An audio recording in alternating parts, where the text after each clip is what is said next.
রিমান তুমি একটু সরো।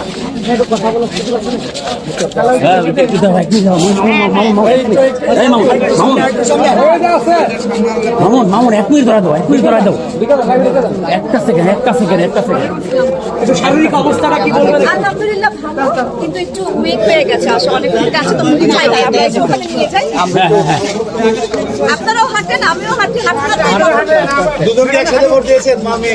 জি ভালো আছি। হ্যাঁ ভালো আছে। এখন এদিক তাকাইলে মনে কি গর্তে যদি পড়ে বলেন আসলে কেমন দেখছিলেন? ভালো লাগছে। আমার কাছে তো অনেক ভালো লাগছে। অনেক বছর পরে আসলাম, সবাইকে দেখে মনে হচ্ছে আপন লোক, যে আমার সব আমার আপন। দ্রুত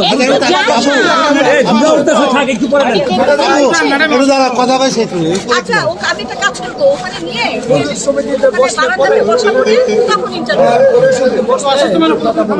তাইলে সরেন।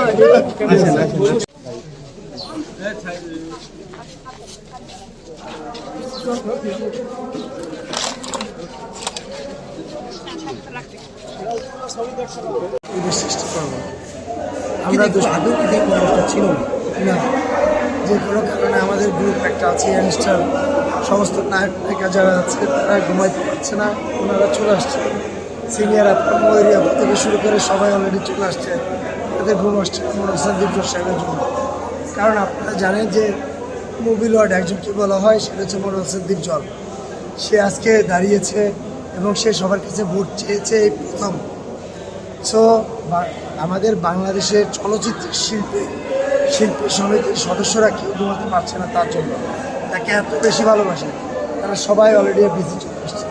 তার জন্য একটু বলেন, আপনার অনেক বন্ধু এসেছে, কিন্তু সম্প্রতি মাহিয়া আপনার কাছের বন্ধু নিয়ে কিন্তু এক ধরনের একটা খবর নেতিবাচক করে দেখেছে, সেই বন্ধু ভোট দিতে এসেছে।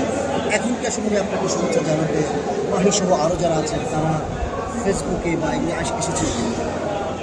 মাহি আমাকে জন্য সেই মানে কী বলবো, রাজশাহী থেকে ছুটে আসছে, আঁচল খুলনা থেকে ছুটে আসছে। আমাদের নায়িকাদের ভালোবাসার রহস্য হচ্ছে আমার ব্যক্তিত্ব এবং তাদের প্রতি শ্রদ্ধাশীল। এবং আমি কিন্তু লক্ষ্য করেছি যে সারাদিনই